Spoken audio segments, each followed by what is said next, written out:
Olá, sejam todos bem-vindos. Aqui é Léo Soares, entrevistador do canal Operação Policial, e hoje é à frente do quadro Sofri Abuso, com a presença da advogada e mãe Thaís Cremasco. Ela que é mãe do Antônio Biebie, um jovem de 15 anos que viu dentro da rede social WhatsApp algumas mensagens misóginas, xenofóbicas e racistas no dia da eleição presidencial de 2022. E hoje nós vamos falar bastante sobre racismo nas escolas. Doutora Thaís, primeiramente, muito obrigado por nos recepcionar, por dar essa entrevista para a gente. E a gente vai começar explicando o que foi que o Antônio presenciou nesse dia, como tudo isso se deu, o que é essa história? Eu que agradeço o convite, é um prazer conversar com vocês, ainda que seja um assunto denso, mas é preciso tocar nessa ferida para que a gente tenha, de fato, uma mudança social. Foi logo na sequência do resultado das eleições, né, nós estávamos juntos em casa, assistindo junto o resultado, quando ele foi incluído num grupo que se chamava Fundação Antipetismo. E essa inclusão, por si só, já foi uma coisa que causou estranheza para nós, porque o Antônio já tinha um posicionamento político, apesar de não votar, né, no sentido de ser uma pessoa mais progressista, mais defensor dos direitos humanos, que ele tinha ideias mais de esquerda. Então, ele achou estranho a inclusão, até porque não se tratavam de amigos próximos dele. E daí eu acho que a primeira coisa que ele viu foram figurinhas mesmo de Hitler, né? Imagens de Hitler, falando que fariam com os petistas o que Hitler fez com os judeus, e daí começou essa sequência de violência, não só antissemitismo, mas também questões de racismo, homofobia, era mais voltada para figurinhas e discurso do ódio mesmo. Esses alunos da escola do Antônio que colocaram no grupo não tinham uma convivência diária com o próprio Antônio? Não. O Antônio, por ser um dos poucos negros da escola, todo mundo conhece ele, mas ele não tinha amizade próxima com nenhum dos integrantes do grupo. Tá certo. Essa escola onde ele estuda é uma escola particular? Isso, parece que está entre as 30 escolas mais caras do Brasil. É uma escola alemã e é uma escola particular que, inclusive, não tem bolsistas. Então, essa questão de existir representatividade, miscigenação, classes sociais diferentes, não tem. É uma escola muito uniforme, né? Então, eu acho que depois, mais para frente, a gente vai entender como que isso tem um impacto, né, na vida dos adolescentes. Claro, com certeza. É importante a gente ressaltar esse ponto de ser uma escola particular, porque o nosso posicionamento de classe social refere-se muito a escolas públicas, que isso normalmente acontece em escolas públicas, porque não tem educação, enfim. Existe também até um posicionamento preconceituoso em relação a isso, mas é importante a gente citar aqui que o Antônio estuda numa escola particular, é uma escola de referência, né? Sim, com certeza. E é muito triste, né, quando as pessoas, a sociedade como um todo e o próprio brasileiro, né, acaba fazendo essa ligação entre classe social, educação, respeito, ética, e a gente percebe que isso não existe, né? Tanto que esses alunos que cometeram essas violências, até o presente momento, não vieram nem para mim, nem para Antônio, ao menos para se desculpar, né, sendo que muitas famílias entendem que é desnecessário tudo isso, né? Então a gente percebe que aqui no Brasil, pelo menos, não existe nenhum tipo de relação de classe social com educação, respeito às próprias leis, né, regras de convivência. A gente não, é muito injusto fazer essa relação. Exatamente. E no dia que ele foi colocado, inserido nesse grupo, vocês estavam juntos? Sim, lado a lado. E aí, quando ele foi inserido no grupo, ele chegou e te mostrou: mãe, olha o que está acontecendo, olha o que está aparecendo aqui, foi bem assim? Ele ficou bastante assustado, na verdade, porque eu acho que ele não conhecia sequer essa dinâmica, né, de convivência. Eu acho que ele sempre escolheu estar perto de pessoas que são pessoas mais respeitosas com o outro. E, de verdade, apesar de ser uma advogada que atua no combate da violência contra a mulher, e trabalhar com direitos humanos. Meu escritório trabalha com direitos humanos há mais de 50 anos, né? Começou com meu pai. Eu confesso que foi muito assustador para mim.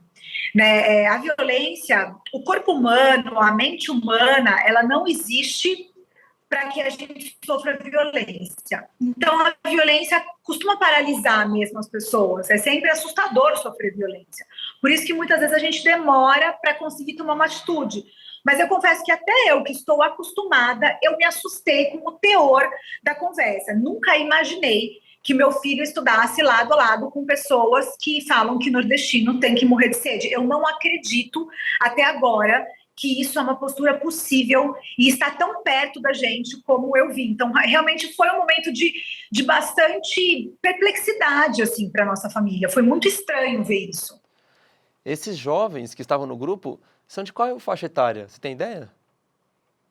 De 15 até 17 anos. Tá, então a gente está falando que todos os alunos são alunos do ensino médio. Sim, do ensino médio e também alunos, assim, dessa escola, que é uma escola alemã, né? E daí eu acho que isso assusta mais quando a pessoa faz uma associação a Hitler, Mussolini, né? A gente sabe exatamente o que a pessoa está dizendo. Você chegou a citar agora há pouco que ele é um dos poucos negros que tem na escola, né? Isso já foi momento de reflexão por parte da Thaís como mãe, por parte de outras mães? Já houve algum pronunciamento dos pais em relação a isso, para ver mais representatividade, para ver mais diversidade? Para mim sempre foi, né? A gente morou um tempo fora do Brasil. O pai do Antônio, ele é congolês, que cresceu na França. Nós moramos um tempo fora do Brasil. A irmã do Antônio, inclusive, nasceu no norte da África, no Marrocos. Então, eu sempre estranhei a falta de representatividade, a falta de participação, apesar da população negra no Brasil ser, não importa, de 54%, sempre me incomodou o fato de que eles não estão nos restaurantes, eles não estão na política, não estamos no poder público, não atingimos grandes assim, CEOs. Não tem CEO preto no Brasil.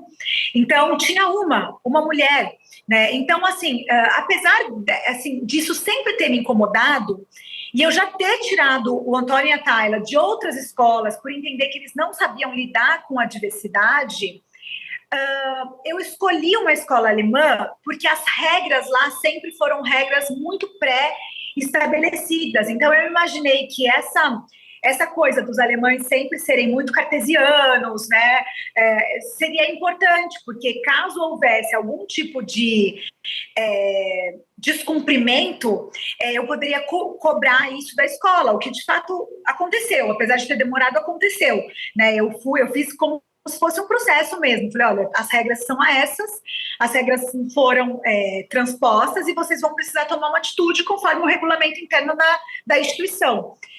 Então, essa questão da não representatividade, da não diversidade nos espaços de poder, nos espaços de dinheiro do Brasil, sempre foi uma coisa que me impressiona demais. Assim, eu acho um desfaltério muito grande a gente viver numa sociedade que é majoritariamente preta e parda e essas pessoas não ocuparem espaços de poder. Isso, para mim, nunca é confortável. Eu entro nos lugares e eu falo assim, gente, só tem pessoa branca aqui, né? E isso sempre foi uma realidade, tanto para o Antônio, quanto para a Tayla, quanto para o pai deles, e para mim, sempre a gente se incomodou com essa realidade. A gente está mais habituado a ver os pretos e pardos em postos de trabalho que pagam menos, em postos de trabalho mais precarizados, enfim, a gente está, é meio cultural isso, né? E de vez em quando passa até desapercebido, e é isso que a gente tenta mudar no dia a dia, né? Como que a gente pode fazer com que essas pessoas que têm todo o direito de ser, de ir, de ter, de vir, possam ter uma representatividade e uma imagem muito melhor e maior dentro da nossa sociedade. É por isso que a gente briga tanto, é por isso que é tão importante a gente conversar com você sobre esse caso. Sim, e é impressionante, né, como isso não incomoda, né, as pessoas, e como a gente fez um apagamento histórico da nossa sociedade Então, quando a gente fala, não precisa de cotas, né? Quando as pessoas reclamam sobre cotas, agora eu sou advogada e a gente fez, pela primeira vez, a OAB colocou a questão da representatividade racial nas listas de juízes que seriam escolhidos pelo tribunal. Isso foi um trabalho pioneiro, né, da OAB, e as pessoas conseguem ainda questionar a importância das cotas, porque as pessoas se esquecem, né? Tem um apagamento da nossa história que não demonstra que, na verdade, quando houve a abolição da escravidão, não houve políticas para que essas pessoas pudessem se inserir na sociedade. Enquanto os antepassados brancos, europeus, vieram para o Brasil tendo cotas, tendo incentivos, tendo terra, os pretos foram soltos, né, libertos da escravidão, mas simplesmente sem nenhuma possibilidade de se inserir na sociedade. E o resultado do que a gente está vendo hoje nada mais é do que culpa dessa injustiça que foi cometida desde a abolição da escravatura. Sim, eu concordo, porque isso tem que começar na base, né? Isso tem que começar na base. Se a gente está falando de uma escola que tem educação lá na frente, a educação infantil, eu acho que a gente tem que ter mais corpos e conteúdos negros presentes para que aí a base comece a ser fortalecida e aí sim a gente começa a ver uma representatividade maior, isso sem sombra de dúvidas. Sim, e isso não é difícil, porque, por exemplo, o colégio que eles estudam é um colégio que não paga uma certa parte de um imposto específico e, em troca disso, ele é obrigado a fornecer bolsas de estudo. É uma troca que muitas escolas fazem. Só que o que as escolas vêm fazendo? E isso é uma coisa que a gente precisa se horrorizar. Em vez dessas escolas, que têm obrigação de ter um número de alunos bolsistas, tragam os alunos para dentro das escolas, essas escolas fazem outra escola para que esses alunos estudem em outra escola, com outro corpo docente, com outro portão de entrada, e daí a gente reproduz um verdadeiro apartheid.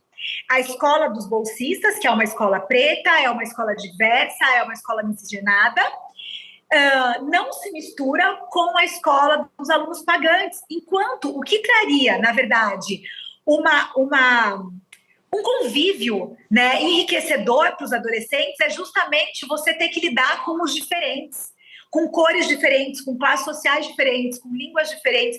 Então, é muito triste quando a gente começa a perceber que o Brasil fica confortável com esse sistema de apartheid, esse sistema de separação, seja por cor, seja por classe social, seja por credo. Então, quando a gente não tolera o diferente, é muito perigoso. Acho que a gente precisa parar, enquanto sociedade, fazer uma reflexão. Com certeza, a gente tem que entender também que o racismo não é só a cor da pele. A gente tem várias situações de racismo, e você mesma que trabalha aí contra a violência da mulher, né, contra a mulher, você imagina o quanto de casos chega para você. A gente aqui trata de vários casos também de exploração sexual, abuso sexual, feminicídio, entre várias outras coisas. E isso que você me falou me chamou bastante atenção, porque acontece uma segregação da escola, é isso? Ela segrega, é como se ela dividisse o tipo de público, é isso? Sim, sim. Então, o que as escolas fazem? Elas têm por obrigação a fornecer um número de bolsas para estar isento de um determinado imposto. Só que, em vez dela colocar os alunos bolsistas estudando junto com os alunos, ela simplesmente abre uma outra unidade, uma escola modelo, cada uma tem um nome. Essa escola vai ter só os alunos bolsistas. E quando a gente leva isso para o grupo de pais, né, a gente fala, olha, isso está errado, né, vamos exigir que tenha essa união dos alunos, tem um monte de pai que acha que não. Inclusive, um dos argumentos que os pais trazem, dizendo que esse é um argumento que foi trazido da própria diretoria, é que as próprias famílias dessas pessoas menos favorecidas financeiramente preferem que os filhos estejam numa outra escola. Isso é mentira. Isso é mentira. A gente precisa colocar o dedo na ferida e a gente precisa ser honesto nos argumentos. Né? A elite brasileira não tem interesse de ter os seus filhos estudando com filhos de outra classe social, de outra cor.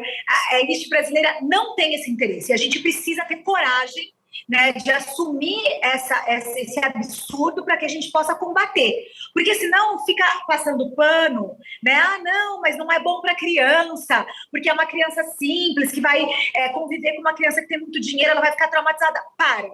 Para com esse argumento, porque a gente sabe que a gente cresce com o diferente. A gente só cresce com o diferente. A gente não cresce com pessoas iguais. É conversando com pessoas que tenham posicionamentos diferentes do nosso que a gente aprende. Então, a gente precisa trazer essa miscigenação. Eu recebi relatos de professoras que deixaram de ser contratadas porque a própria escola argumentou que não seria, que talvez os pais não aceitariam bem professores pretos. A escola que os meus filhos estudam não tem professores pretos, mas a tia da limpeza é uma mulher preta, a moça que serve a cantina é uma mulher preta. Nós precisamos urgente nos indispormos com essas, sabe, falar assim, eu não aceito, as pessoas precisam começar a perguntar, né, por que não tem representatividade aqui? Então eu acho que é uma mudança de postura urgente. Sim, e esse é um questionamento que eu vou te fazer, porque eu tenho ansiedade em saber como que é o quadro de colaboradores dessa escola. Professores, inspetores, diretores, coordenadores. Existem pessoas pretas comandando a escola, vou dizer assim? Não, na escola do meu filho não. O único professor preto, eles estão lá há 6 anos, o único professor preto é um amigo meu que foi um professor substituto, substituiu licença de alguém, e logo que voltou, ele foi mandado embora. E é impressionante que esses professores, né, esse professor que eu conheci, é assim, doutor na matéria dele, né? Que é uma outra coisa que nos chama muito atenção. Eu sou uma advogada trabalhista, assim, faço o direito do trabalho, é a minha especialização maior, e a gente percebe que para que as pessoas pretas ocupem espaços de poder dentro do mercado de trabalho, elas precisam ter graduações infinitamente maiores do que pessoas brancas que ocupam aquele mesmo espaço. Então, ele tem que provar 3 vezes mais para que ele consiga atingir um espaço de poder. E isso é muito claro na escola deles. Não tem diretores pretos, não tem professores pretos, não tem sequer pessoas da secretaria preta, né? O que tem é o segurança, é o pessoal da faxina, é o pessoal sem nenhum demérito a esse tipo de profissão. Mas eles têm que estar lá e têm que estar em todos os espaços. Né? Eu quero ter um Brasil que tenha pessoas pretas ocupando espaço de poder. Isso é urgente. E com salários justos e comparados às pessoas brancas, né? Porque esse é um assunto que a gente pode ficar discorrendo aqui, um dia inteiro, que a gente nunca vai chegar num número que fale assim, por que essa pessoa, por ser preta e que exerce a mesma função no mesmo cargo, recebe menos que a pessoa branca, né? Além de ter o desafio multiplicado de ter graduações, enfim, diplomas para conseguir chegar numa posição que normalmente uma pessoa branca tem, não sendo tão específica naquela área. Isso que você falou, eu concordo plenamente. E, Thaís, como você se sente vivenciando esse momento, sabe? Porque, assim, foi a primeira vez que você vivenciou isso com o Antônio, certo? Você estava na sala da sua casa, num dia normal, era o dia de eleição, mas era um dia normal para todo mundo. Aqui todo mundo estava ansioso para saber o resultado, mas era um dia normal. Quero saber como que você se sentiu naquele momento ao ver que o seu filho preto estava sendo incluído em um grupo de WhatsApp que era totalmente preconceituoso. Eu costumo dizer que a violência tem o poder de nos paralisar. E muito embora eu já me sentia treinada, porque não vai existir uma mulher que passe por essa vida e não sofra violência, pelo menos uma mulher brasileira, não. Mas, é um sentimento, primeiro, de paralisação mesmo, de impotência. Eu senti uma revolta muito grande, porque ele já tinha sido vítima de racismo em outras situações, não na escola, mas em outras situações da vida. Eu percebo o racismo atravessar a minha família em inúmeras situações, né? Mas depois me veio uma força tão grande, que é uma força que eu carrego comigo, eu vou carregar até os meus últimos dias, que é de falar assim, essa sociedade não tem espaço para essas pessoas. E eu vou mostrar para o mundo que essas pessoas não têm espaço aqui. Os meus filhos não vão sair da escola, os meus filhos não vão ter medo, eu não vou ter medo, eu vou buscar tudo que eu puder para que essas pessoas sintam medo de ser violentas, sintam vergonha de ser violentas e elas mudem. Eu não vou mais me mudar. Eu não vou mais me mudar de cidade, eu não vou mais me mudar de país, eu não vou mais me mudar de escola, eu não vou me mudar de bairro, eu não vou me mudar de nada. Quem vai se mudar a partir de agora são as pessoas que propagam o discurso do ódio, são as pessoas que são homofóbicas, são as pessoas que são racistas, porque nós temos um sistema de leis que me garante a minha posição de existir. Né? Essa posição que eu não estou sendo intolerante, eu estou simplesmente fazendo com que seja cumprida a liberdade, o direito à vida dos meus filhos, deles poderem existir em qualquer espaço. Então, hoje, por mais que pareça estranho, né, eu não sinto medo, muito embora os pais dessas crianças estejam me processando. Eu não sinto medo de ter uma investida, de nenhuma revitimização. Algumas pessoas que falaram que é mimimi, que eu sou louca, eu não tenho medo de nada. A única coisa que eu olho para minha frente é essa sede de justiça, de poder olhar e falar assim, não, a justiça foi feita, não tem espaço para racista na nossa sociedade. Já conhece a loja do canal Operação Policial? O único lugar onde você encontra os produtos oficiais com as marcas das nossas séries. Temos canecas, cadernos de diferentes tipos e tamanhos, canetas e muito mais. Não vai esperar para começar a sua coleção, vai? O Antônio, ele chega a subir numa mesa do refeitório e se identifica, fala algumas coisas. Você incentivou ele a pronunciar aquilo? Não. E para te falar a verdade, eu fiquei surpresa. Como a minha família é uma família de direito sindical, os avós deles são políticos no Congo, e a minha família aqui é uma família totalmente voltada. O Antônio nunca fez trabalho social comigo, então eu sempre estou em carro de som, mas ele nunca foi, ele sequer foi nas periferias onde eu faço distribuição de alimento, absorvente, nunca. Então, foi uma surpresa muito grande para mim. Eu percebi, e ele me pediu autorização, ele falou, mãe, a gente vai fazer um protesto na escola, né, para que sejam tomadas medidas, eu quero que você saiba disso. Eu falei, tudo bem, você tem o direito de protestar, desde que você não atrapalhe, né, o andamento da aula, o andamento dos outros alunos, você é livre, né, avise a diretoria e faça o protesto que você entende como justo, foi só. E eu realmente fiquei muito surpresa, porque até então eu considerava o meu filho como um menino mais pro tímido do que pro que fala, pro que vai para cima, sabe? Então, realmente eu fiquei muito surpresa. Tá certo. E como que o Antônio está lidando com isso hoje? Depois das retaliações, das mensagens, de ter vivido tudo isso, como que lida com isso hoje? Sabendo que alguns alunos já foram expulsos da escola, isso a gente vai falar daqui a pouquinho, mas eu quero entender como estão as emoções, sensações, sentimentos do Antônio. Eu acho que estão bastante parecidos com o meu, né? No sentido de dizer que ele tem o direito de estar lá. Eu acho que ele sente essa urgência, né? Eu tenho, assim, eu fico imaginando, né, que ele se sinta mais desconfortável do que eu por ser sempre o único negro de todos os espaços que ele ocupa, de todos os restaurantes que ele frequenta, de todas as festas que ele vai.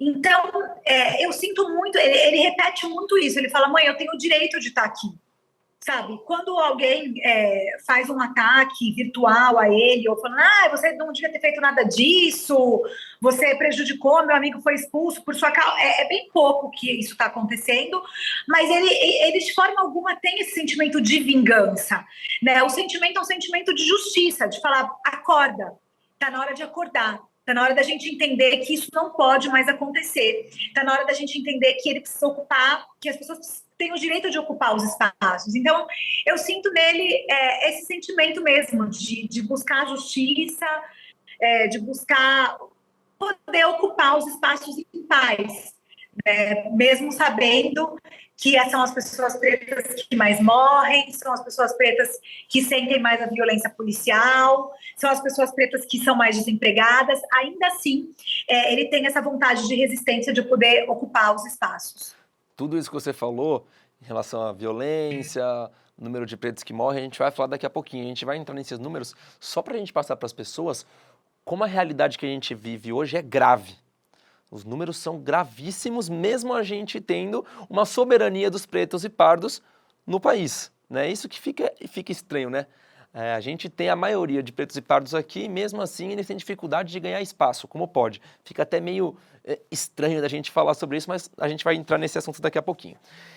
E Thaís, após acontecido toda a movimentação que isso teve nas mídias, nas redes sociais, a escola deu algum amparo para vocês?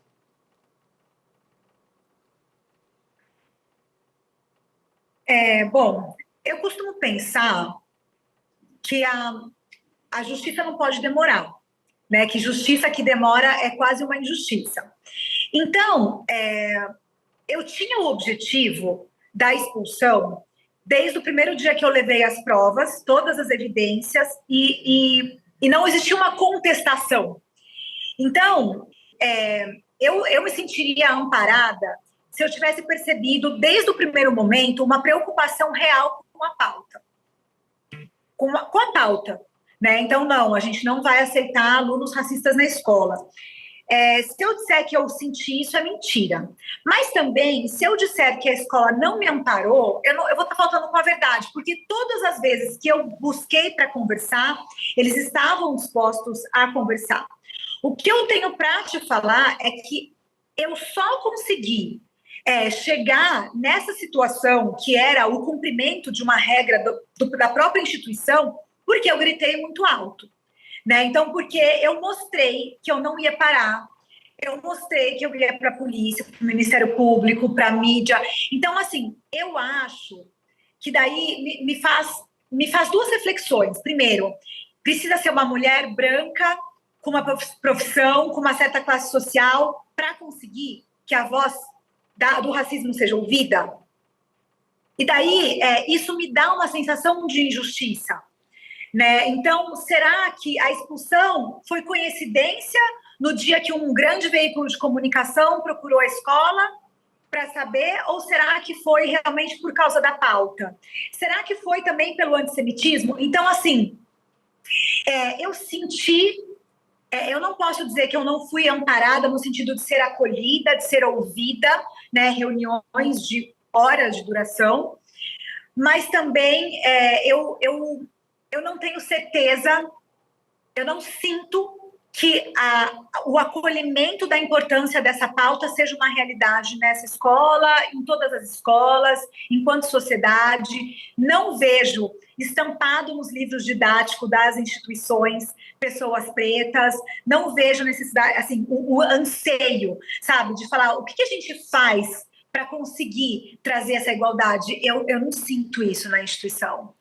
Você acha que se o aluno fosse um aluno bolsista, preto, de família preta também, e que não houvesse nenhuma veiculação na mídia, a escola teria agido da mesma forma que agiu com você? Eu não acho. Eu vou te falar o que eu tenho certeza. Eu advogo em um caso onde um menino que reclamou racismo perdeu a bolsa. Eu advogo para esse menino. Então, ele era um menino bolsista, ele reclamou de ter sofrido racismo na escola, numa grande escola aqui da cidade, e ele perdeu a bolsa de estudo por ter feito a denúncia. Era nesse ponto que eu queria chegar, porque a gente está falando de um caso que é noticiado e que teve uma repercussão enorme, e a gente sabe o poder da rede social, da mídia hoje em dia, para as instituições fazerem alguma coisa. Estou falando de instituição porque é o caso que aconteceu aqui. E os outros casos? E os vários outros casos? E os vários outros Antônios que tentam falar alguma coisa e não são ouvidos, né? E as outras pessoas que passam por esse tipo de situação, vou até dizer diariamente, e não são escutadas. E sofrem traumas que podem percorrer para o resto da vida. E isso influencia na vida ativa da pessoa, na própria educação, na reação dentro de casa, violência e diversas outras coisas que a gente poderia ficar falando durante um tempão aqui. É interessante esse ponto que você trouxe, porque quando você faz atendimento sobre racismo, a pessoa te conta o que aconteceu, mas em 100% dos casos, todas as pessoas se lembram da primeira vez que elas sofreram racismo, ou da primeira vez que ela enxergou que sofreu racismo, e normalmente é na infância, e eu posso te dizer que na maioria das vezes na escola, porque a pessoa se descobre preta, né? Até então, para ela é um ser humano. E quem avisa ela que não é certo, que aquilo não é aceito pela sociedade, é uma outra pessoa. Então, é muito interessante a sua fala, porque realmente o racismo traz marcas que são definitivas na vida da pessoa e que vai minando a autoestima da pessoa, e sua autoestima minada, ela também afronta a sua capacidade de trabalhar, de se gerir, né, de ter a sua vida plena. Então, eu penso muito sobre todo mundo que sofre. E por conta disso, assim, eu acho que o papel de vocês, né, o papel de quem fala, o debate, é muito importante para levar isso para a maioria das pessoas, para que as pessoas entendam que elas têm direito, que existem grupos, que existem advogados dativos no Estado que vão atuar gratuitamente para que essas pessoas também alcancem a justiça. Né? Eu acho que a gente sabe que acontecem injustiças, que às vezes a justiça também não sempre, né, faz a coisa certa, nem sempre a gente alcança a justiça, mas a gente precisa começar a não se calar. Né? Quando a gente começa a entender o movimento dos Panteras Negras, por que a Rosa Parks, depois de outras tantas pessoas que não se levantaram do ônibus, por que na vez dela teve um movimento? Porque em algum momento é a última gota que vai cair para uma revolução. Então, para mim, toda vez que a gente se opõe contra o racismo, é a nossa chance de começar a revolução. Concordo.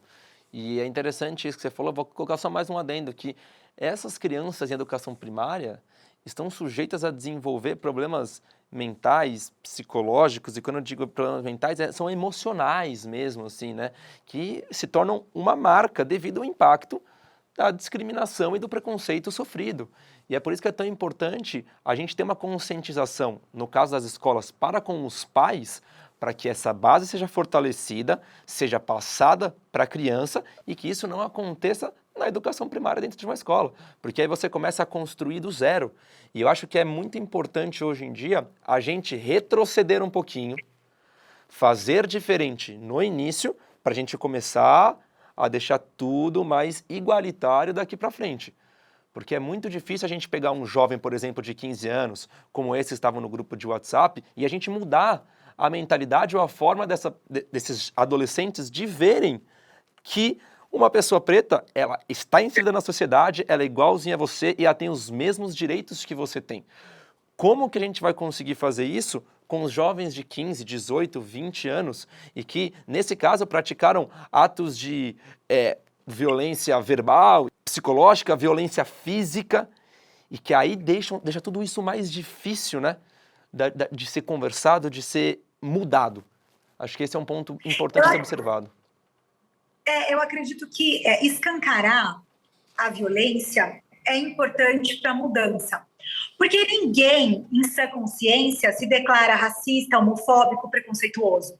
Né? Todo mundo, não, para mim é todo mundo igual. Se você for perguntar para esses próprios jovens, inclusive um deles fez um pedido de desculpa numa rede social, não diretamente ao meu filho, porque ele disse que não ofendeu meu filho, mas sim todos os pretos. Não sei qual é a diferença, mas é isso que ele fala no pedido de desculpa. Ninguém se autodeclara racista, né? A não ser um grupo organizado, terrorista, um grupo neonazista. Né? Mas as pessoas não se declaram assim. Então, a gente demonstrar, através das denúncias, que aquilo não pode acontecer, a escandalização da sociedade, a organização da sociedade de dizer, não, peraí, isso não, faz com que a pessoa, por mais que seja difícil, comece a fazer uma autocrítica das suas atitudes. Porque ninguém gosta de se entender enquanto uma pessoa violentadora. Né? Isso acontece para qualquer tipo de violência. A pessoa sempre acha que ela não está fazendo nada de errado. A gente está citando bastante isso de Hitler, né, o nazismo, das figurinhas, né, dos famosos stickers que apareceram na rede social WhatsApp. E está começando a incomodar um pouco a gente, principalmente aqui do canal, porque a gente está fazendo alguns casos de massacres em escolas. Hoje mesmo teve uma depredação numa escola que eu não me lembro o local de fato, mas que alguns jovens invadiram a escola e fizeram desenhos que simbolizam o neonazismo, né? Então, isso começa a ficar um pouco mais preocupante do porquê a gente está tendo essa onda um pouco maior agora. Será que está tem alguns fóruns na internet? Será que a gente tem que fazer alguma coisa em relação à rede social para prevenir esse tipo de agressão à sociedade? Então isso se torna ainda mais preocupante, porque eu tive acesso às imagens que algum garoto colocou na rede social no Instagram, que ele postou, né, a foto do Hitler e escreveu: se ele fez isso com os judeus, eu vou fazer com os petistas. Então a gente vê o discurso de ódio e essa alimentação acontecendo cada vez mais, está sendo mais comum isso. Sim, e por isso que a escandalização é importante. Depois do caso do Antônio, foi aberta uma CPI aqui na cidade de Campinas para investigar a formação de grupos neonazistas. E aqui na cidade de Valinhos, que é onde está a escola, também houve requerimento por um vereador, mas ainda os vereadores não entenderam a importância desse tipo de investigação. Quem sabe agora? Então, é isso que eu falo. A mudança social vem através da denúncia de casos. Porque se a gente não leva isso para a mídia, se a gente não leva isso para as autoridades policiais, a sociedade não vai acreditar que isso existe. Eu mesma, que trabalho 24 horas por dia com agressões à lei, com direitos humanos, com direitos sociais, eu não imaginava. Eu preciso confessar para você que existisse pessoas neonazistas na escola do meu filho. Eu não imaginava. Então, por que a escandalização é importante? Né? Claro que eles vão querer revitimizar, dizer que amanhã é escandalosa, exagerado, que é mimimi. Mas a verdade é que esse escândalo faz com que toda a sociedade comece a falar: peraí, tem alguma coisa de errado aqui. Tem alguma coisa de errado aqui. E daí a gente começar, porque tem gente que vai demorar mais. Quanto mais privilégios as pessoas têm e menos conhecimento, tem que somar as duas coisas. Privilégio e falta de conhecimento. A pessoa vai achando sempre que não é tão importante, que é uma brincadeira, né? Como que uma mãe pode achar que é uma brincadeira o filho ter ideações neonazistas? Então, assim, a gente precisa desconstruir essa lógica e eu acho que a desconstrução passa por essa escandalização, né? A gente não pode tolerar o intolerante, porque o intolerante, ele exclui um grupo de pessoas da sociedade. Então, a escandalização é importante nesse caso. E a gente tem que também entender os sinais que esses jovens dão quando colocam posicionamentos neonazistas, xingamentos, ofensas, preconceitos, porque aí depois a gente começa a entrar nos casos mais perturbadores, mais perversos, que é o caso de um massacre, que é o caso de uma chacina. Os sinais estão aí, né? E isso eu estou dizendo não é da boca para fora, não. São pesquisas que apontam que normalmente os massacres em escolas, em instituições de ensino, sejam elas da rede privada ou da rede pública, já pega do agressor, do assassino ali, detalhes que já vêm de um tempo. Então são crimes planejados, ele vai mostrando um pouco isso e depois executa alguma ação. E não por acaso a gente está vendo esse tipo de crime crescer, né? E olha só esse número, Thaís, a gente tem uma notícia de maio de 2022, desse ano, que a gente estava falando sobre denúncias, que as denúncias dos crimes de racismo e injúria racial em São Paulo já registrou mais casos em 2022 do que todo o ano passado. Então, ao passo que a gente tem mais pessoas sofrendo racismo, e isso é terrível, a gente tem um passo importante que são as pessoas denunciando. E aí a gente chega... O número é terrível, porque os casos de racismo estão acontecendo sem parar. Mas a gente também tem um lado que a gente pode chamar de positivo, que são as pessoas denunciando, mostrando a cara, mostrando para a sociedade, tirando um pouco daquele medo que acontece, e acontece muito. Você mesmo sabe quantas pessoas têm medo de denunciar, medo da integridade física, integridade da família, ameaças recorrentes, enfim. Mas a gente vê aí o número de denúncias crescendo muito. Foi registrado um aumento de 625% entre os anos 2021 e 2022, quando comparados com os meses de janeiro a abril. Então, só para a gente ter um universo de como é importante a denúncia e como a gente vai conseguir chegar a esse tipo de agressor de uma forma mais rápida, mais eficaz, mais eficiente, como foi o caso do teu filho. E uma coisa sobre a denúncia que eu queria pontuar aqui com você é assim, quando a gente pensa na denúncia, a gente pensa assim, mas não vai acontecer nada, né? Isso não vai dar em nada, ele não vai ser preso. eu preciso discordar desse senso comum, porque eu acho que a denúncia é importante pela denúncia. Porque o que acontece? Eu não sou uma pessoa punitivista, né? Eu não acho que as pessoas que cometem crime têm que passar o resto da vida na cadeia, não sou a favor da pena de morte, não acho que bandido bom é bandido morto. Eu não concordo com essa forma de pensar o mundo. Mas a gente pode discutir que no Brasil existe uma série de dificuldades legais, né?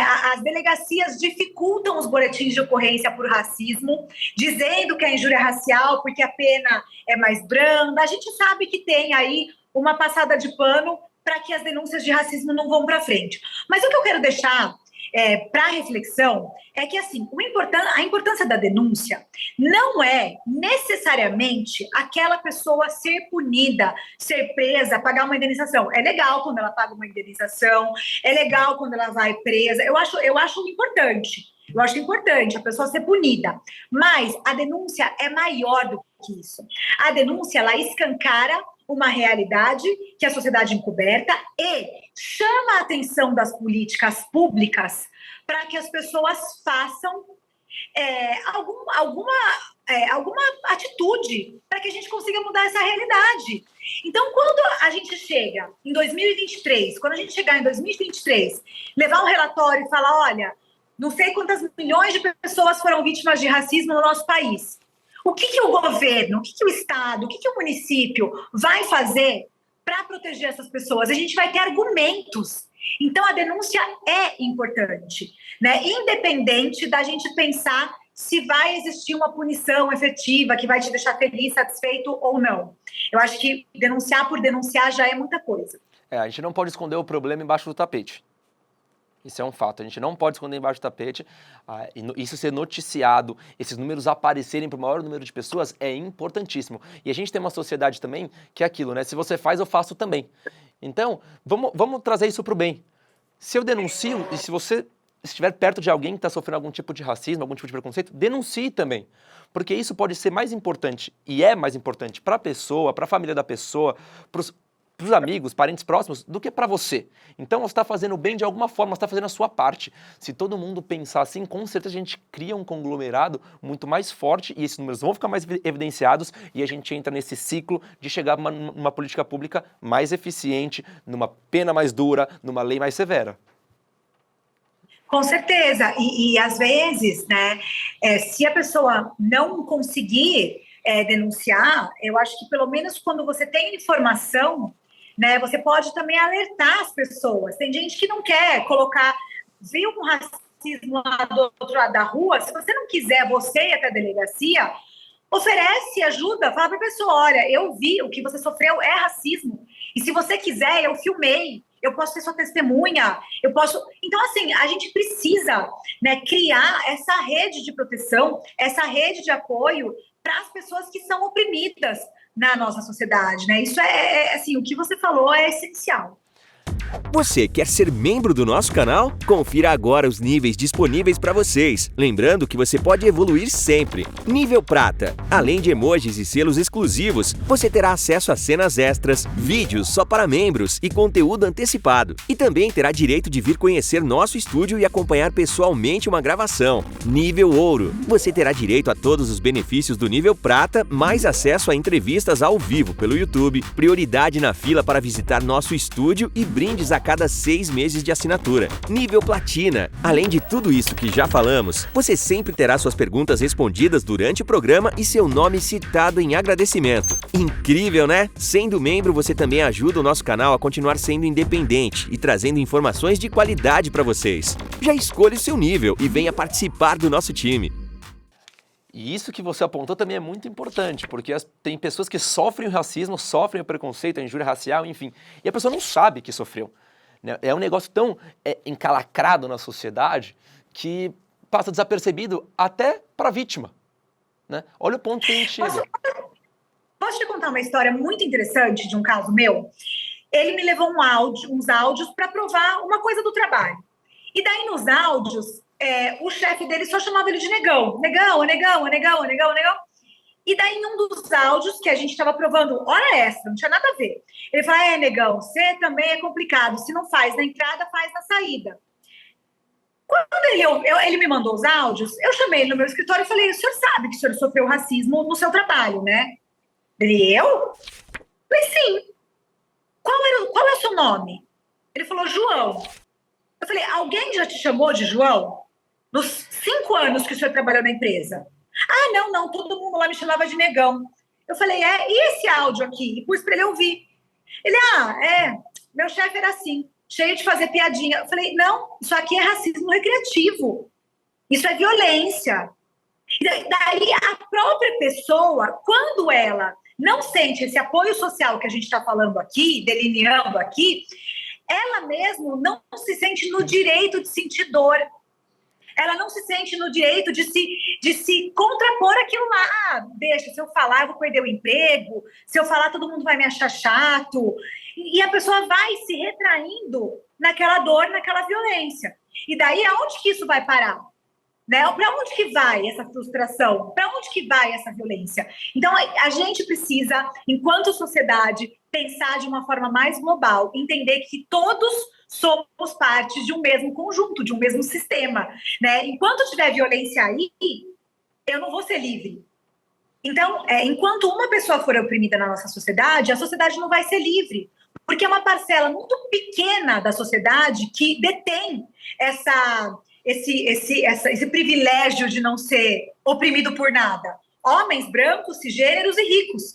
É uma parcela ínfima da população que não sofre violência. Todo o resto vai sofrer, pode sofrer algum tipo de discriminação. E por isso que essa questão de a gente estar irmanado nessa busca da igualdade, da liberdade de todos os grupos é importante para nós enquanto sociedade. Nós precisamos multiplicar essas vozes, com certeza. A gente tem que fazer esse corpo ficar mais forte para a gente conseguir atender esse tipo de pensamento e trazer essas pessoas para perto da gente, isso é fato. E eu trouxe algumas expressões aqui, você citou essa daí, né? Não faz na entrada, faz na saída, que já é uma expressão totalmente preconceituosa. Eu trouxe mais algumas que a gente fala bastante, que é cor do pecado, cabelo ruim, denegrir, que é o sinônimo de difamar, tornar negro, esquece, vamos tirar isso, a gente não pode falar isso. Mercado negro, lista negra, a coisa tá preta. Na escola, a gente falava, né? Lápis cor de pele, que é o lápis rosinha. Não, a cor de pele não está associada ao rosa, não tem nada a ver. Esse aqui é um lápis rosa claro, né? Isso aqui não é um lápis cor de pele. A cor de pele pode ser o marrom, pode ser o castanho, enfim. Né? Não, vamos tirar isso, vamos começar a limpar isso. Isso está tão habitual, tão culturalizado, que passa desapercebido, mas vamos limpar. Isso é só uma observação aqui na nossa entrevista que é importante porque a gente fala no dia a dia. E quando você fala em limpar, eu acho muito importante a gente ter em mente que os direitos humanos, os direitos sociais, eles são progressivos. Quando a gente... mas na minha época podia falar cor de pele associando a uma cor rosa. Ok, a sua época é 40 anos atrás. Hoje em dia, a gente já entendeu que isso não tem mais espaço para isso na sociedade. Então, a gente precisa, de forma urgente, ter essa visão, ter esse olhar, né, de estipar alguns vocabulários, ainda que em algum momento isso foi possível, hoje não é mais. Né? Quando a gente alcança, quando a gente percebe que existe uma palavra que não deve ser usada, existe uma expressão que é preconceituosa, que remete a um tempo sombrio da humanidade, que é a escravidão, né? É o criado mudo, né? Quando fala aquele móvelzinho que fica do lado da cama. Então, assim, custa você aprender, você se aperfeiçoar enquanto pessoa, você se refinar enquanto pessoa e você não propagar violência. Então, isso é importante enquanto sociedade. Então, é muito interessante isso que você está falando, porque muita gente fala, a sociedade está muito chata, não pode falar mais nada.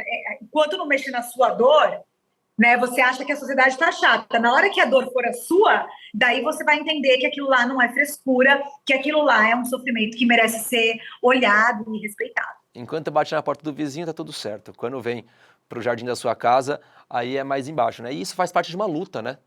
Isso de mudar uma pequena expressão, de tornar o bullying mais visto, entender os problemas, o que isso causa, quais são os impactos psicológicos, quais são os impactos mentais, enfim. Isso faz parte de uma luta e obviamente há 40 anos, como você mesmo citou, isso não existia, mas agora está existindo e talvez no futuro próximo existam novas coisas, novas relações que façam com que esse tipo de problema diminua, que a gente veja os casos diminuindo e assim vai. Só assim que a gente vai conseguir. É um trabalho de formiguinha.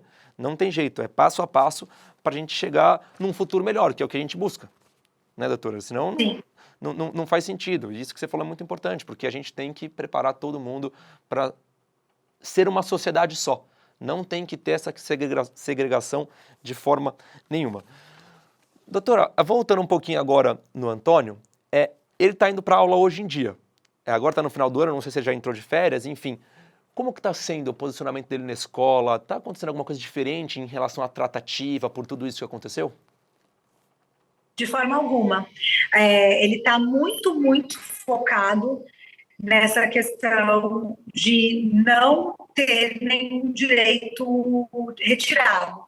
Ele está assim, não vou aceitar nenhum tipo de tratamento, não vou aceitar que as pessoas falem as coisas para mim, as pessoas precisam entender a gravidade do que aconteceu aqui. E ele tem o apoio não só dos colegas, mas como dos próprios professores, dos próprios orientadores da escola. Ele está assim, bastante seguro de que ele fez a coisa certa, né? Então, em relação a algum tipo, né, de revitimização, isso aconteceu só através de mim mesmo, através do processo, mas para ele entendeu que o que ele fez é isso mesmo e tá tudo certo, ele tá super forte, super seguro. E é muito legal a gente ver nas redes sociais, por exemplo, uma legião de pessoas dando força, apoiando, estando junto, passando mensagens positivas, entendendo o que de fato aconteceu e que não sei, mas algumas daquelas pessoas já podem ter passado por algum tipo de situação parecida com aquela. É importante a gente ver esse movimento acontecendo, porque a gente vê que a rede social serve para alguma coisa em relação a positivismo na sociedade, né? Isso é muito interessante. Eu estive nas redes sociais do Antônio e vi as pessoas comentando, na sua própria rede social, vi as pessoas comentando, mandando mensagens positivas, oferecendo um suporte em relação a tudo isso. Isso é muito importante, né?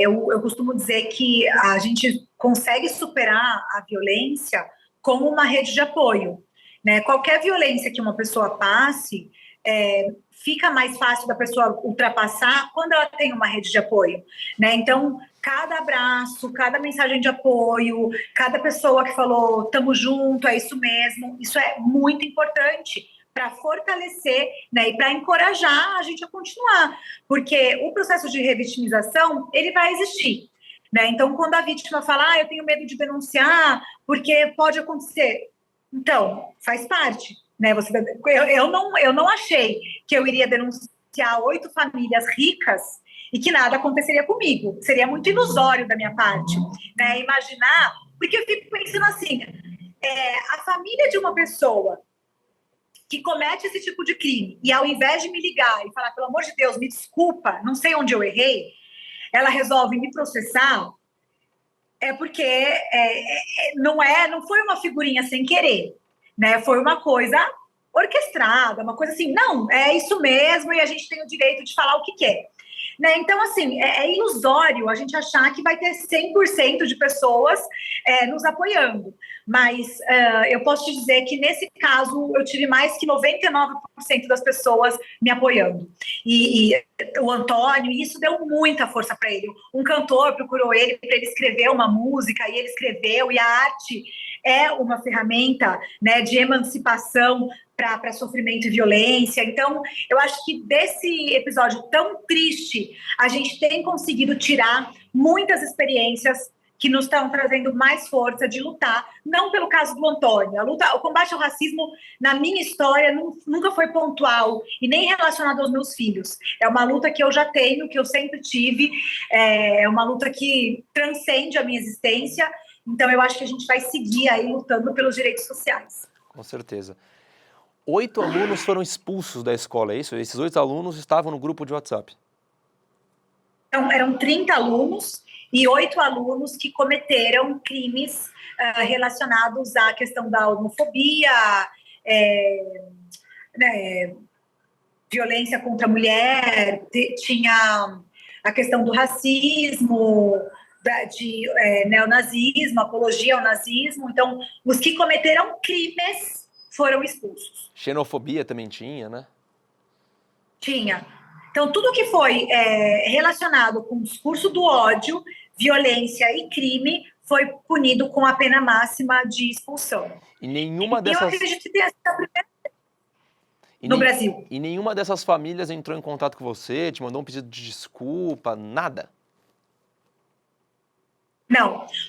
A minha filha já tinha sofrido racismo na escola, de uma forma bastante grave, e eu descobri que ela tinha sofrido racismo porque a mãe da criança me ligou chorando, falando, não sei onde eu errei para que minha filha fizesse isso. E eu não denunciei esse caso porque você viu que a família se preocupou, que ela ia educar aquela criança, fez a criança pedir desculpa para mim, para minha filha, para a classe, para a professora. Então, existia uma preocupação de uma mudança social, né? Então, quando a gente está falando de um menor de idade, eu faço palestra na Fundação Casa, eu dou palestra na Fundação Casa.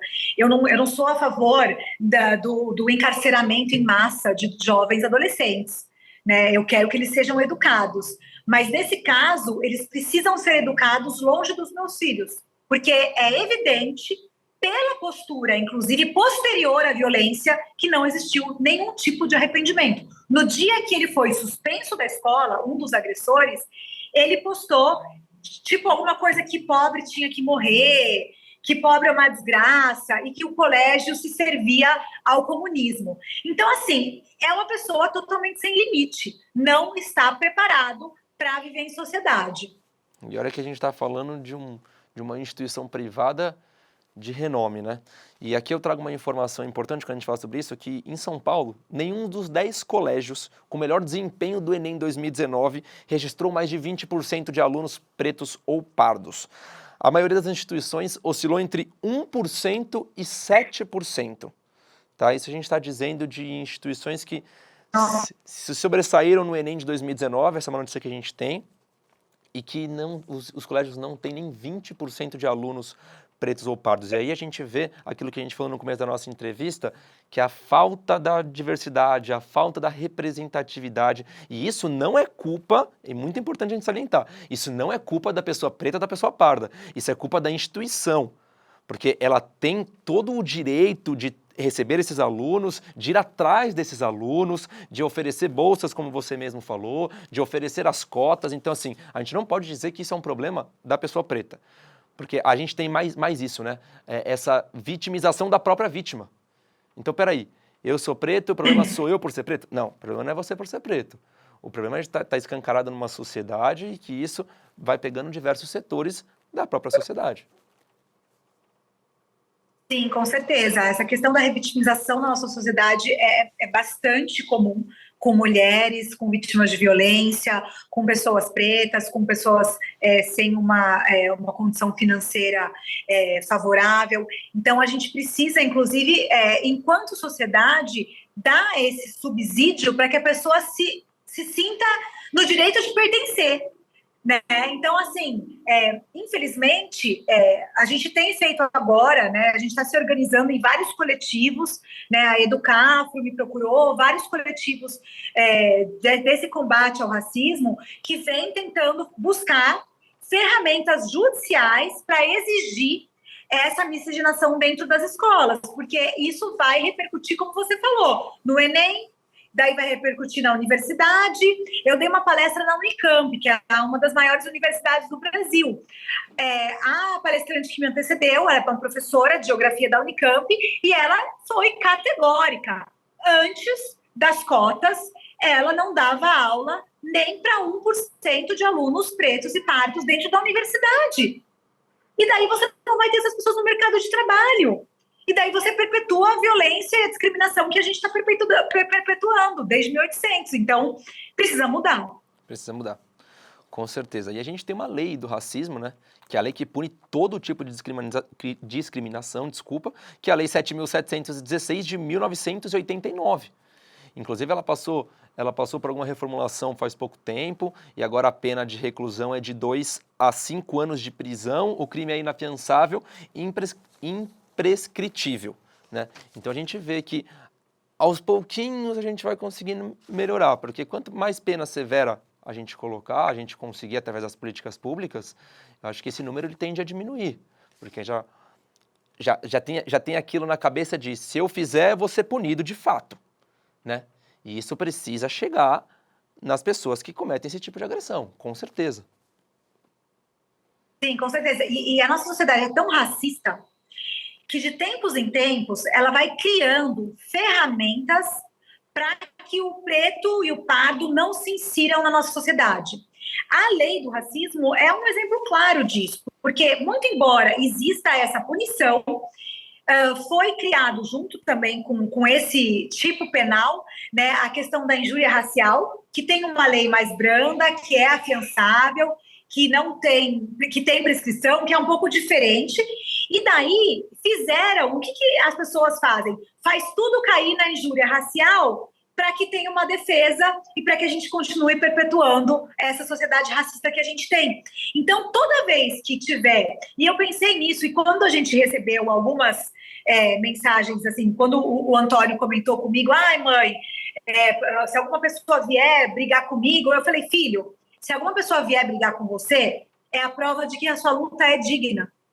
Porque se não tivesse que ter essa luta, todo mundo ia ficar quieto. Então, se tem alguém dizendo que está errado, é porque ainda a gente tem que lutar, né? E o racismo é isso. Vira e mexe, você descobre um caminho aí. Eu vejo a defesa dos violentadores do Antônio, né? A defesa é que não foi nada explicitamente para ele só estava no grupo, então ele não tem que reclamar. Então, assim, é uma construção, né, de ideações para perpetuar a violência que a gente precisa combater através da aplicação das leis, isso é verdade. E eu vou passar isso para você, doutora, porque acho que você vai conseguir explicar de uma forma mais técnica, para as pessoas entenderem de fato o que é racismo e injúria racial, que isso tem diferenças, inclusive legais, que foi o que a gente falou agora, o tempo de pena, o crime ser inafiançável ou fiançável, enfim, tem alguns detalhes que diferenciam e a própria definição da palavra são coisas completamente diferentes. Você pode contar para a gente, por favor? Sim, talvez eu te confunda um pouco mais, mas eu sempre fui do time, né, dos juristas que defendem que não deveria ter essa diferenciação, né? Tudo deveria ser apenas racismo. E agora, nesse último ano, o STF, que é o Supremo Tribunal Federal, que faz a análise da legislação, entendeu dessa forma. Olha, pessoal, vamos parar de diferenciar, porque no final das contas é tudo a mesma coisa. Vai demorar um tempo para que isso esteja no nosso dia a dia. Então eu vou diferenciar aqui para você, mas já falando que eu e mais um monte de gente muito mais importante que eu acredita que essa diferenciação pouco importa. Que, na verdade, o que existe e o que a gente precisa punir é o racismo sempre. Tudo é racismo. Esse é um posicionamento, como eu te falei, meu, novo perante o Poder Judiciário, mas se fosse para diferenciar as duas coisas, o racismo é quando você ataca a coletividade por conta da etnia. Eu não gosto do conceito de raça, porque não existe, né? A raça é a raça humana. Mas quando você ataca a coletividade, né? Todo preto é de tal jeito. E a injúria racial é quando você ofende diretamente a honra subjetiva de uma pessoa. Né? Você é assim porque você é preto, o seu cabelo é assim porque você é preto. Então, um é direcionado a uma coletividade e o outro é direcionado a uma pessoa. E por que eu acho que essas duas coisas não se diferem?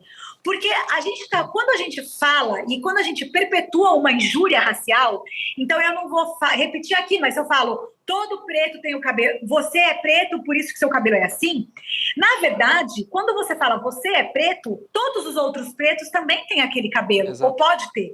Então, no fundo, tudo é racismo, né? Esse é um posicionamento pessoal meu que foi acolhido, não por causa de mim, obviamente, mas pelo Supremo. Só que, de verdade, eu acredito que essa é uma diferenciação apenas acadêmica, né? Na verdade, as pessoas têm que exigir, e a pessoa tem o direito de exigir que a delegacia faça o boletim de ocorrência, inclusive pelo crime que ela citar que né? Olha, eu quero que você fale que eu fui vítima de racismo. A delegacia não pode escolher fazer ou não o boletim de ocorrência. Ela tem que fazer o boletim de ocorrência conforme a vítima relata os fatos. Essa é a defesa que a vítima tem, né? a polícia, né? O poder público, senão ela vai gritar para quem? Ela precisa gritar para alguém, né? Doutor, o que você acha que pode ser feito daqui para frente quando a gente pensa em instituição de ensino? Você acha que pode ser feita uma política afirmativa de combate à discriminação racial, uma ação de conscientização com as famílias, contratação de colaboradores negros? Conta um pouquinho de agora, você vivenciando toda essa situação, o que você pensa que pode ser feito? Para a gente diminuir esses números. Eu venho lutando desde que eu entrei nas escolas do Brasil pela mesma coisa. Para começar, livro didático, 50% de imagens de pretos e brancos. Para começar, livro didático não custa nada, é só mudar a cor dos personagens. Né? E não vale fazer como foi feito na escola da minha filha, onde o personagem preto é o morador de rua e o personagem branco é o homem rico. Né? Então, primeiro, livros didáticos com representatividade de pelo menos 50%, que é como é, né, de fato no Brasil. 2, contratação de pessoas pretas. Abrir processos seletivos para vagas específicas para pessoas pretas e pardas. Não existe racismo reverso. Isso é política de cotas, isso a empresa pode fazer, ela pode abrir vagas só para pretos e pardos. 3, cumprir a lei. Existe uma lei que fala sobre a obrigatoriedade do ensino das populações afrodescendentes. Começar a falar sobre isso. Né? Não, porque o racismo às vezes é perpetuado nas aulas de história. Né? Eu aprendi que a princesa Isabel libertou os escravos. Ninguém adentrou na luta dos próprios escravos pela sua libertação. Né? Então, trazer o protagonismo preto para as escolas e para o estudo de história. Né? Então, isso também é muito importante. Exaltar os autores, né, os descobridores pretos e pardos que tiveram na nossa história, e também trazer a questão das bolsas, que tem que ser junto. Não, as escolas não podem não pagar imposto e prometer dar bolsa para as pessoas e fazer uma outra escola. Os bolsistas têm que estudar junto com os alunos do currículo comum. Né? Então, a gente precisa, tem muita coisa. Essas 4 coisas que eu falei são fáceis de fazer, com boa vontade você faz, né? Não precisa de grandes investimentos para isso, e eu acredito que isso já seria muito, muito positivo e muito efetivo para o combate do racismo. Muito bom. Doutora, mais alguma coisa que você queira pontuar? Esquecemos de falar de alguma coisa do caso? Eu acredito que não. Acho que a gente abordou todos os pontos. Tá ótimo. Muito obrigado pela sua entrevista. Foi ótimo conversar com você, poder conhecer a sua pessoa. Deixa um abraço para o Antônio e parabenize ele pela força, pela garra, né? Pelo desafio que ele enfrentou e que deu certo, caiu na mídia, assim, foi para o maior número de pessoas, e por isso estamos aqui conversando hoje, e que a gente possa ver esses números caindo cada vez mais. E por falar em números, eu trago um outro número ainda mais alarmante, que é assim que eu vou finalizar a nossa entrevista, que tem um levantamento do Atlas da Violência de 2020, que indica que a cada 23 minutos morre uma pessoa negra. Isso a gente está falando no Brasil, tá? Então, um país que mata 23 pessoas negras. São 23.100 jovens negros mortos por ano, cerca de 63 por dia. Então, olha só o tamanho da gravidade do nosso problema.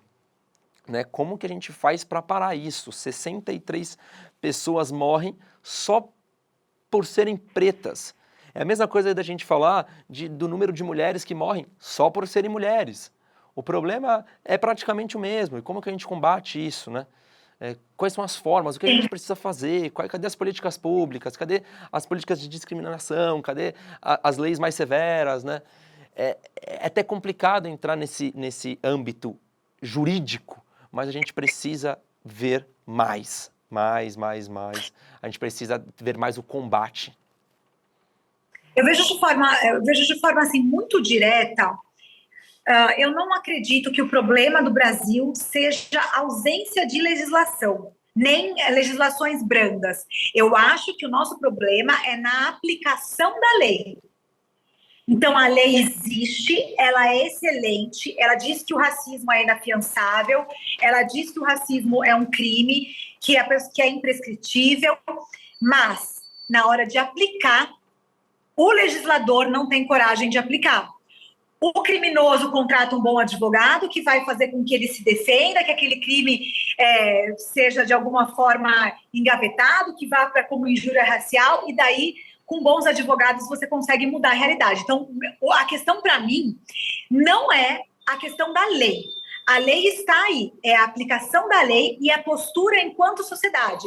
E foi muito interessante você trazer esse número, porque foi o número que eu falei para o Antônio, e eu acho que é o número que fez com que ele abrisse o olho no sentido de falar, isso precisa acabar.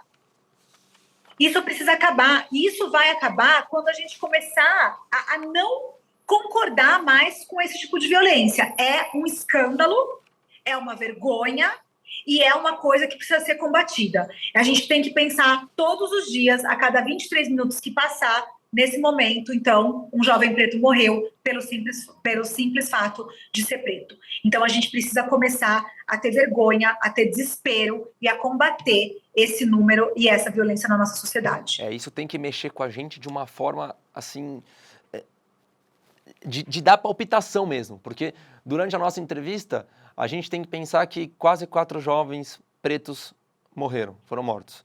Então, olha só, né? Quando a gente para pensar isso de forma fria, a que ponto a gente chega? E digo mais, aonde a gente vai parar? Então, foco na educação. Precisamos educar, a nossa sociedade tem que ser mais educativa. A gente tem que ter o apoio para isso. Isso tem que acontecer e é urgente, urgente. Isso a gente está falando de números de 2020 e 2022, como que vai ser? E 2025, né? E eu costumo pensar que um desses jovens poderia ser o cientista que descobriu a cura de alguma doença rara, um esportista, um advogado excepcional, um escritor. Então, quando a gente perde um jovem, a gente perde um talento, a gente perde parte do nosso futuro, né? Então, perder um jovem preto a cada 23 minutos, a gente está perdendo uma parte importante do nosso futuro, da nossa história e da nossa esperança. Então, é isso que eu vejo. Quando eu dou palestra na FEBEM, eu falo isso. Eu vejo em vocês a esperança de um mundo melhor. Então, a gente precisa combater todo e qualquer tipo de violência, todo e qualquer tipo de preconceito, para que a gente um dia chegue à erradicação, né, de todas as formas de preconceito, como é a agenda da ONU, né? Eu acho que o nosso objetivo é chegar numa sociedade mais justa, mais igualitária, e só tem um caminho que é através da luta e através da conquista de direitos. Exatamente. Doutora, muito obrigado pela sua participação, foi um prazer conversar com você. E hoje nós estivemos com a doutora Thaís Cremasco, ela que é mãe do Antônio Biedier, um jovem de 15 anos que infelizmente participou de um grupo de WhatsApp e lá continham mensagens misóginas, xenofóbicas, racistas e muito preconceituosas. E por isso hoje nós falamos bastante sobre o racismo nas escolas, já que um jovem de 15 anos que está aí no ensino médio passou por toda essa situação. O que nós queremos mesmo é noticiar cada vez mais, informá-los desses números alarmantes e fazer com que a gente chegue numa sociedade mais justa e que a gente chegue numa sociedade com mais diversidade e representatividade. A gente precisa ver mais isso. Muito obrigado e até a próxima. Tchau, tchau.